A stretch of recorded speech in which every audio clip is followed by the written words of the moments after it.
K2 is known as the Savage Mountain, and it's known as one of the most dangerous peaks to climb due to its steep technical routes, unpredictable weather, and high fatality rate. In fact, Everest offers an easier path than K2, but 2024 has changed K2 climbing forever. From stricter environmental and safety regulations and technological advancements to a complete shift in mountaineering culture. These changes are reshaping K2's future, making it more accessible. However, even with increased success, we can't underestimate the mountain's unpredictable nature. As always, viewer discretion is advised. K2 is the world's second highest peak, located in the remote Karakoram Range. In 2024, big changes were introduced to the permit regulations for climbing K2. This decision was driven by growing concerns about overcrowding, safety issues, and the environmental impact of increased human activity on the mountain. In the past few years, K2 has become increasingly popular among climbers, leading to a rush in expeditions and a corresponding rise in the number of permits issued. However, this popularity brought with it a large number of challenges that needed urgent attention to ensure the mountain's safety, sustainability, and integrity. One of the reasons behind the introduction of stricter permit regulations was the problem of overcrowding, but most importantly, because of what happened in 2023. If you're a mountaineer or familiar with K2, you most probably have heard of this horrible, controversial accident. It was July 27th, 2023, a tragic day etched in the harsh, unyielding memory of K2. Mohammed Hassan, a 27-year-old high-altitude porter from the remote village of Tisar in Pakistan's Gilgit-Baltistan region, was among those braving the mountain's notorious bottleneck section, a steep, narrow couloir above 26,000 feet, where danger clings like frost to every inch of rock and ice. Hassan, a local porter, had been hired to help a team of climbers reach the summit. With meager pay and minimal equipment, he was one of the many unsung heroes who silently risked their lives to make other people's dreams come true. But unlike the well-equipped climbers he accompanied, Hassan had neither the state-of-the-art gear nor the layers of protection that wealthier mountaineers wore against the mountain's unforgiving conditions. The Pakistani government issued a report noting that Mr. Hassan was climbing with a team of 15 rope fixers. They were all experienced Nepali Sherpas from different commercial teams. But Hassan had no climbing or high-altitude experience, having only trekked around K2 and Spantic before. And trekking around K2 is completely different from climbing it. He was wearing regular trousers and a jacket, while climbing between camps 2 and 3. Unlike the rest of the team, he did not have a down suit, supplemental oxygen, or a helmet for protection on the dangerous route. After midnight, climbing in the dark, they neared the most dangerous part of the K2 climb on the Abruzzi route. As the team navigated the bottleneck, a notorious segment directly beneath the looming Serac that has claimed many lives before, disaster struck. Hassan was carrying a heavy load of rope and supplies when he was on the narrow boot path on a steep, 70-degree snow slope called the Traverse. To make things worse, a heavy snowstorm started to emerge. At approximately 26,000 feet, climbing up steep terrain in the snowy dark, Hassan lost his footing on the treacherous ice. In an instant, he fell. Tangled in ropes, his body hung precariously over an exposed section of the bottleneck. What followed was a scene of heartbreak and controversy. The entire team saw Mr. Hassan fall from around 16 to 22 vertical feet. With avalanches happening around them and a snowstorm forming, the rope-fixing team continued working toward the summit. 2 Sherpas stayed behind to try to pull Hassan back to the path but failed. They eventually joined the rest of the team, leaving Hassan hanging upside down. At the same time, about 200 climbers were making their way to the summit from Camp 3. Some of these 200 climbers decided to help Hassan. The Norwegian mountaineer Kristin Harila and her team, including Tenjin Lama Sherpa and photographer Gabriel Tarso Silva, stopped in the bottleneck just below the traverse. They saw Mr. Hassan ahead, hanging from the fixed rope. They couldn't help, but they couldn't just pass either. As they got closer, Tarso heard groans of pain and found Mr. Hassan hanging upside down, lacking a down suit, helmet, gloves, and oxygen. The report said he had been in this position for over an hour. Tarso, Tenjin, and Mr. Hassan's companion, Hassam Shigri, set up a 3-to-1 pulley system with their climbing gear.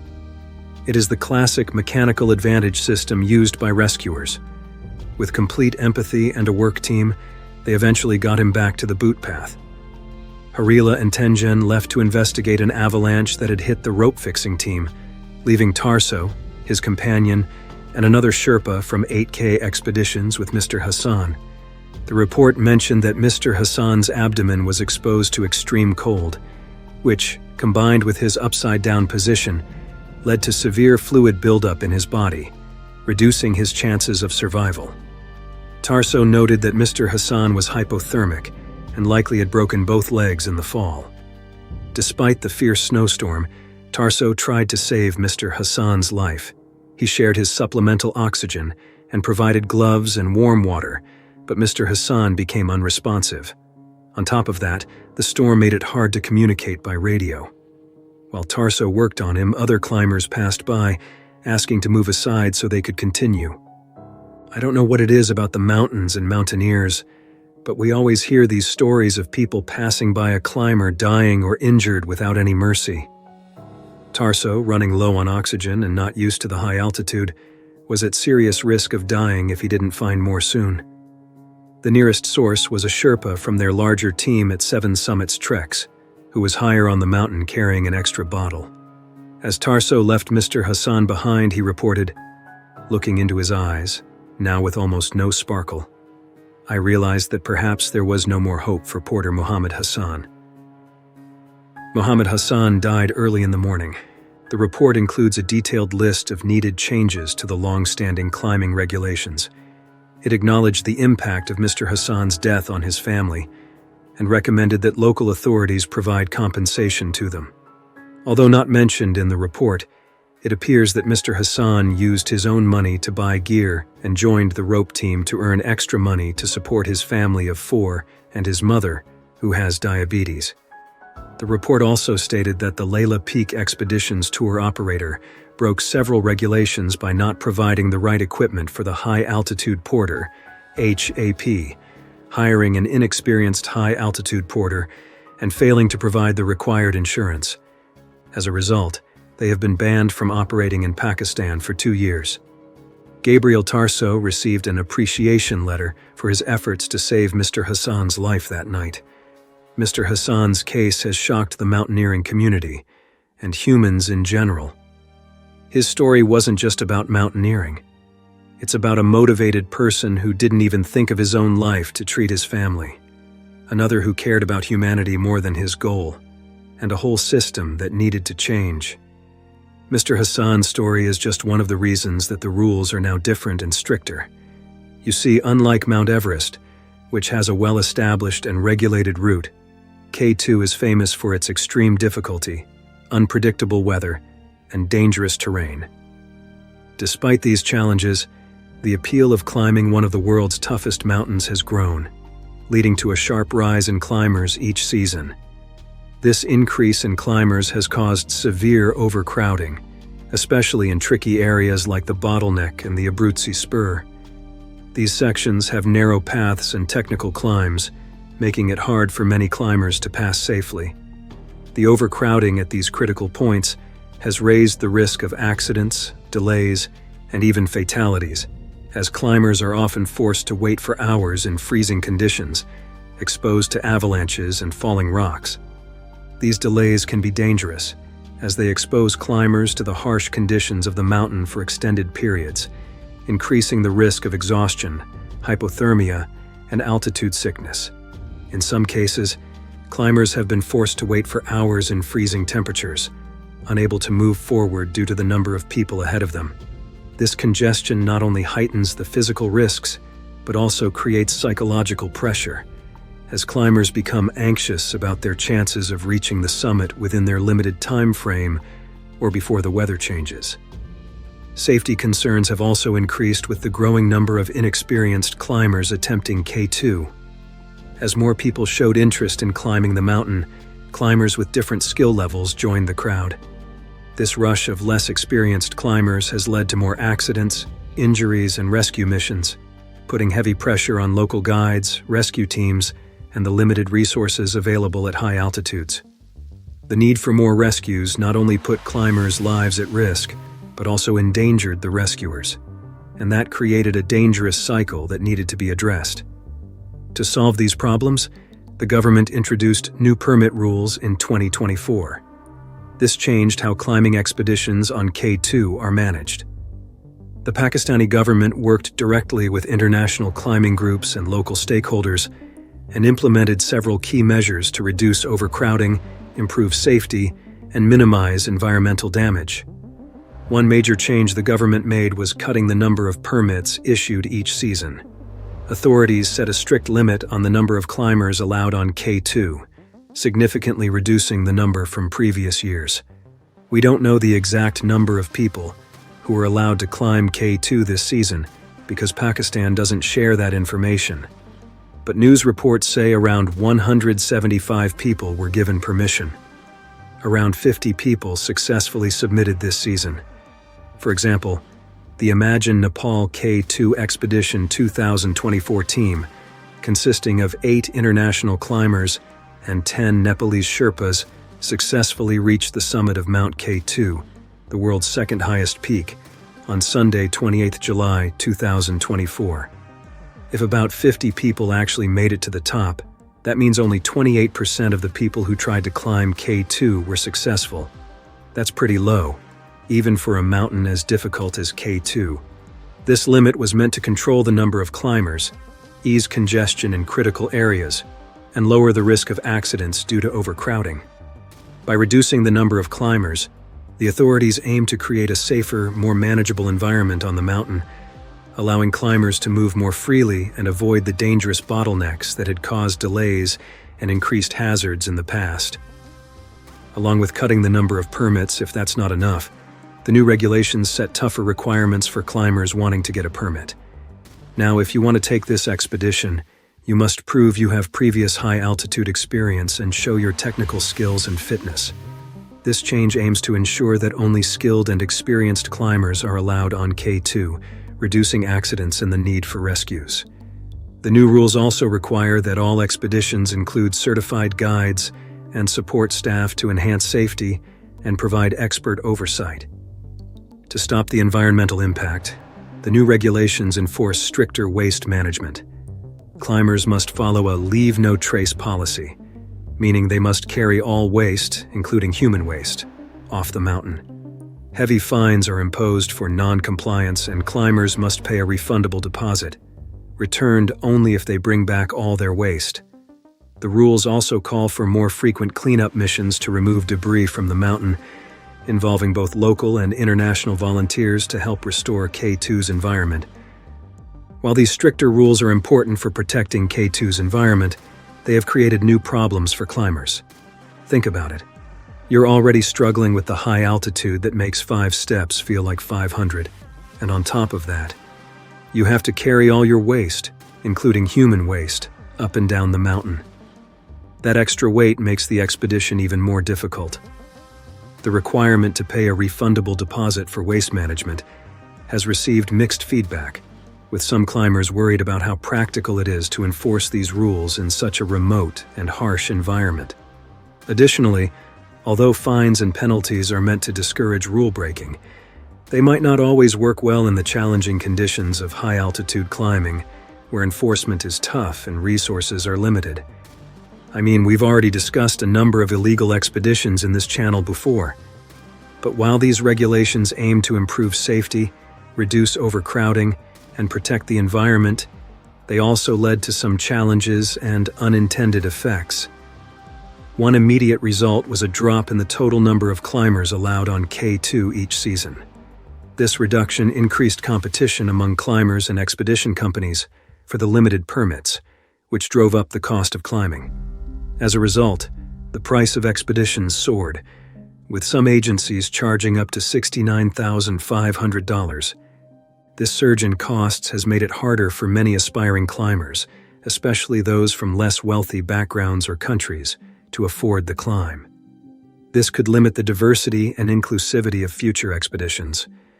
Also, while fewer climbers have helped ease some overcrowding and safety issues, it has created economic problems for local communities that rely on the climbing season for their income.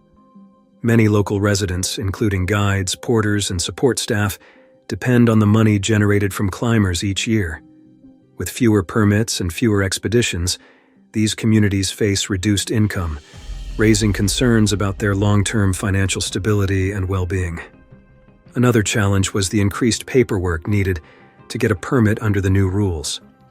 Climbers now have to go through a more detailed and time-consuming application process, which requires lots of documentation and proof of experience. This has led to longer wait times for permit approval, frustrating both climbers and expedition organizers, who must deal with the complicated regulations. The extra paperwork has also put pressure on the authorities, who need more resources and staff to manage the flood of applications and ensure everyone follows the new rules.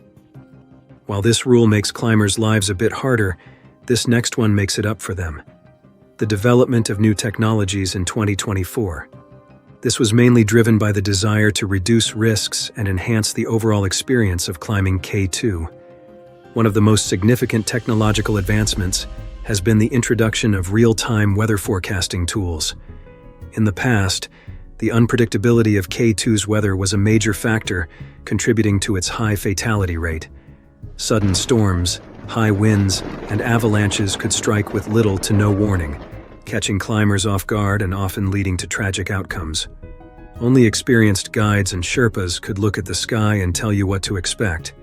But if you watched my videos, you know that didn't stop some climbers before.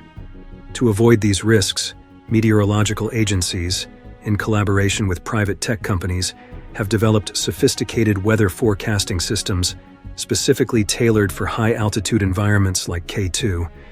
Climbers now have access to detailed forecasts that can predict sudden weather changes with greater accuracy and timeliness. For example, you can receive alerts about incoming storms or wind shifts several hours in advance. This allows you to make important decisions, like when to start your ascent or retreat to a safer location. These new tools use a combination of satellite data, ground-based sensors, and advanced algorithms to provide real-time updates on weather conditions. You might have already heard of some of these technologies, like next-generation weather satellites like NOAA's GOES-R series or ESA's Sentinel satellites. What happens is that these satellites send data to meteorological agencies, weather services, and forecasting platforms to generate weather forecasts and alerts. If you haven't been to such high altitudes before, you might be thinking, how can climbers get this data up there? Well, climbers usually hire expedition support services. They support climbers in high-altitude regions and may also use satellite data to offer tailored weather forecasts and alerts. These services can provide climbers with real-time updates and warnings based on the latest satellite observations through high-frequency HF radios or satellite phones. There are also modern weather apps and tools that often leverage data from next-generation satellites to provide climbers with up-to-date and accurate weather information. For example, apps like mountainforecast.com or avalanche.org might incorporate this data into their forecasts. So you got your expensive permit, learned all the regulations, made peace with carrying your waist up and down, and have a detailed weather forecast. Now it's time for the actual climb. You need gear. The development of enhanced climbing gear has also been such a revolution. 2024 introduced new oxygen systems that are equipped with digital monitoring tools. They allow climbers to track their oxygen levels in real time, making sure that they don't run out at critical moments. These oxygen systems are lighter and more efficient, since they provide climbers with better endurance and reduce the weight they need to carry. This means no excuse for carrying waste up and down the mountain. You know, what we really underestimate is the weight of our clothing. Some clothing items weigh 18 ounces. But now in 2024, there are high-tech advanced thermal clothing and specialized boots that offer better protection against extreme cold and reduce the risk of frostbite and hypothermia. These items are made of materials like graphene and advanced insulation fabrics, that help maintain body heat more effectively while minimizing weight, giving climbers greater flexibility and comfort in extreme conditions. The introduction of these technological advancements has had a profound effect on the safety and accessibility of climbing K2. With real-time weather forecasting tools, climbers can make more informed decisions about when to attempt their ascent, thereby reducing the risk of being caught in life-threatening weather conditions. These tools have helped prevent accidents caused by sudden storms or avalanches, contributing to a decline in the number of fatalities and injuries on the mountain. As a result, climbing K2 has become relatively safer compared to previous years, encouraging more climbers to attempt the ascent. Enhanced climbing gear, such as lighter oxygen systems and high-tech apparel, has also contributed to improved safety by reducing the physical strain on climbers and providing better protection against the harsh environment. The lighter weight of the new oxygen systems allows climbers to move more efficiently and conserve their energy for critical sections of the climb. The digital monitoring tools help climbers manage their oxygen use more effectively, reducing the likelihood of running out of oxygen at high altitudes where the air is thin and every breath counts. Meanwhile, advanced clothing technology helps climbers maintain their body heat in freezing temperatures, reducing the risk of frostbite and other cold-related injuries. While these advancements in technology have lowered some of the barriers to entry, climbers have to think of the risks and consider every rule. These rules, regulations, and technologies aren't obstacles. They're for your own safety. For me, if I attempt to take this expedition, knowing all of these strict rules, I'm going to think twice and prepare as if I were preparing for the Olympics. This means only attempting when I'm 100% sure. This reliance on technology has created a new set of challenges for climbers and expedition organizers. While advanced weather forecasting tools provide valuable information, they are not error-free. Sudden weather changes can still happen, and climbers may become over-reliant on technology, neglecting traditional skills and intuition that are crucial for survival in high-altitude environments. Before these technologies, there was always a Sherpa warning a climber who regretted not listening or didn't even get a chance to regret it. Similarly, while lighter oxygen systems and high-tech apparel offer significant advantages, they are not immune to failure. Technical malfunctions, such as a leak in an oxygen tank or a tear in a thermal suit, can have catastrophic consequences at high altitudes, where the margin for error is extremely narrow. Yes, this approach makes K2 expeditions more carefully planned, with every small detail considered, and tailored to those who are at least 90% prepared for the challenge. It seems that the Pakistani government has addressed all aspects of K2 expeditions thoroughly, but there are differing opinions. Some climbers argue that the increased use of technology undermines the spirit of adventure and self-reliance that has traditionally been a part of high-altitude climbing. They believe that climbing K2 should be about facing natural challenges with minimal support, rather than relying on advanced tools and gadgets. This debate has created a split within the mountaineering community, with some advocating for a return to traditional climbing methods and others embracing the advantages of modern technology. While technology isn't traditional, this next change in the mountaineering world can be considered a nostalgic throwback. Remember those days when you'd trek or hike in an untouched land and have a cup of tea with the locals? The world of mountaineering in general is evolving from an individual conquest to a more socially and environmentally conscious matter. Before the Pakistani government rules to keep the environment clean, there was a growing emphasis on ethical climbing practices. These practices seek to minimize the negative impact of mountaineering on both the environment and local communities. One of the most impactful aspects of ethical climbing is the focus on reducing environmental impact. This includes efforts to clean up previously polluted mountain areas, as well as the adoption of no-trace principles that aim to leave no visible evidence of human presence. Climbers are increasingly encouraged to pack out all their trash, including food scraps and human waste, and to avoid damaging fragile ecosystems. When you think of the last time you went on a trek or even a hike, what did you think of or feel when you saw empty water bottles and plastic bags on the ground? It's just horrible, isn't it? And we judge the people who trash nature. We'd contradict ourselves if we did as those who we judged. Other than that, there is a growing awareness of the long-term consequences of climate change on mountain environments, leading to efforts to reduce carbon footprints and promote sustainable practices. Another important component of ethical climbing is the increased respect for local cultures and communities. Historically, mountaineering has often been viewed as a Western activity, with little regard for the cultural significance of mountains to local populations. However, there is now a growing recognition that mountains are sacred places to many indigenous communities, and that their traditions and beliefs must be respected. For example, many locals consider Annapurna as a god and pray for it. Imagine you're praying, reading your holy book, or doing any other holistic practice, and someone comes and trashes it or makes fun of it. That's absolutely unacceptable, isn't it? The shift towards ethical climbing practices has had a profound impact on the traditional climbing experience. For some climbers, these new norms represent a welcome development, as they align with their own values and beliefs. However, for others, the emphasis on environmental responsibility and cultural sensitivity can feel like a constraint on their freedom to explore and challenge themselves.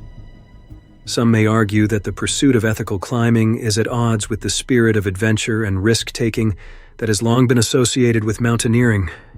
Whether you agree with these ethical practices or not, it is clear that ethical climbing is becoming increasingly important in the mountaineering community. As the number of people seeking to climb mountains continues to grow, it is important to ensure that these activities are carried out in a responsible and sustainable manner. We can all agree that nature is wild, beautiful, and fragile at the same time. Humans are the ones who usually try to impact nature, not the opposite. Nature just responds to what we do. To express gratitude for nature and the local communities, a lot of climbers are motivated to learn about local customs and traditions, get the necessary permits and permissions, support local economies through responsible tourism, and preserve the beauty and majesty of the mountains for generations to come. Would you believe me if I said that there has been an unfortunate case of death in 2024 after all of those regulations? Japanese climbers Kazuya Hiraishi, who was 45, and Kenro Nakajima, who was 39, apparently fell down K2's west face around 24,606 feet. The west face had only been climbed once by a Russian expedition in 2007. The Japanese climbers were on their fourth day of climbing. The Pakistani newspaper Dawn reported that a rescue helicopter discovered their motionless bodies. The Japanese mountaineers were alone, and not on a commercial team climbing in alpine style, which also means being lightly equipped, with no supplemental oxygen, porters, or fixed camps or ropes. These were world-class climbers who were awarded the Piolet d'Or. It's extremely sad that despite the increased safety measures and advancements in climbing technology, the allure and danger of K2 continue to claim lives. This really confirms whether there are rules and regulations or not. There's a mysterious lure in taking a risk in such dangerous conditions. That lure only those who have answered the call would understand. Thanks for watching, and I'll see you in the next one. Stay bold and live brave.